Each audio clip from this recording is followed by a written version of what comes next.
ये बताइए, राहुल गांधी बेचारे को क्या पता कोई डिप्लोमेटिक टॉक्स कैसी होती हैं। वो बेचारा जो उनके ट्विटर पे लिखने वाले स्कूल जाते बच्चे उनको बता देते हैं, या उनका कोई ट्यूटर जो रखा वो बता देता है, बेचारे वो बोल देते हैं, उसमें से ज्यादा उनको याद नहीं रहता। देखिए, देश के प्रधानमंत्री ने हमारे देश की प्रभुसत्ता पे कतई कोई भी किसी तरह की इंटरवेंशन नहीं कर सकता। हम पीओके को भारत का हिस्सा मानते हैं और उसकी बातचीत में कोई तीसरे मुल्क का इंटरवेंशन नहीं हो सकती। ये भारत के प्रधानमंत्री का स्पष्ट स्टैंड है।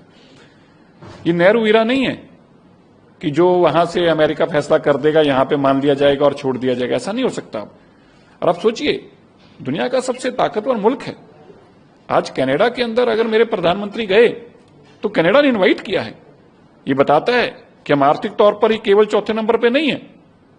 हमारी राजनीतिक ताकत, कूटनीति में भी आज दुनिया हमारी ताकत को समझती है और दुनिया की हमारी ताकत को महसूस करती है। यही कारण है कि अमेरिका का राष्ट्रपति भी अगर आगे से हमें को कहता है तो मेरे देश के प्रधानमंत्री अगर उसको मना करते हैं तो उसके अंदर दोबारा कहने की हिम्मत नहीं करता। ये मेरे देश की ताकत है और ये मेरे देश के प्रधानमंत्री की ताकत है। और कांग्रेस को अगर आप कहेंगे, अगर ट्रंप भी फोन करके बता देना और ट्रंप भी अगर अनाउंसमेंट भी कर दे कि देश के प्रधानमंत्री ने इनकार कर दिया मेरे से किसी इंटरवेंशन के लिए, राहुल गांधी का कसूर नहीं है। वो फिर भी वही बोलेगा जो उसको ट्विटर पे लिखने वाले बच्चे लिख कर देंगे। देखिए, G7 में पहले तो मेरे देश के प्रधानमंत्री मोदी जी का इनवाइट कनाडा के प्रधानमंत्री द्वारा उनको बुलाना, यही अपने आप में एक बताता है कि देश भारत की आज ताकत क्या है।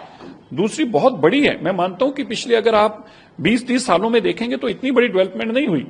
जब इतना एक पावरफुल कंट्री जिसकी इकोनॉमी की ताकत ये हो कि दुनिया के लोग लाइनें लगाकर वीजा लगा के जाना पसंद करते हो, वहां का प्रधानमंत्री पहले इनवाइट करे और फिर कहे कि हम अपने हाई कमीशन राजनीतिक जो हमारी बातचीत है उसको आगे बढ़ाते हुए इमीडिएटली हाई कमीशन को रिस्टोर करेंगे, वीजा सर्विसेज को रिस्टोर करेंगे और हमारे देश की संप्रभुता पे वो किसी तरीके का, हमारे देश के नीतियों पे, फैसलों पे किसी तरीके का कभी कटाक्ष सवाल नहीं करेंगे। ये अपने आप में एक बहुत बड़ी जीत है मोदी जी की और मेरे भारत की जीत है। और ये एक बात स्पष्ट है, मोदी जी भारत के लोगों की अहमियत को, भारत के लोगों की ताकत को दुनिया के आगे रख रहे हैं और पॉलिटिक्स को पीछे छोड़कर जिस तरह का उनका विजन है। आज देखिए इस जीत से आज हासिल क्या किया।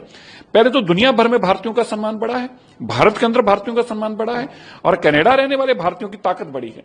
इससे बहुत स्पष्ट हुआ है कि भारत आज कितनी ताकत एंजॉय करता है, ये बहुत स्पष्ट हुआ है। इसलिए हम भारत के प्रधानमंत्री का कम इसके लिए तो मैं बहुत धन्यवाद करता हूं। सभी भारतीय धन्यवाद करते हैं। कनाडा का जो डिप्लोमेसी दोबारा से शुरू होनी, ये हमारे लिए बहुत बड़ी जीत है।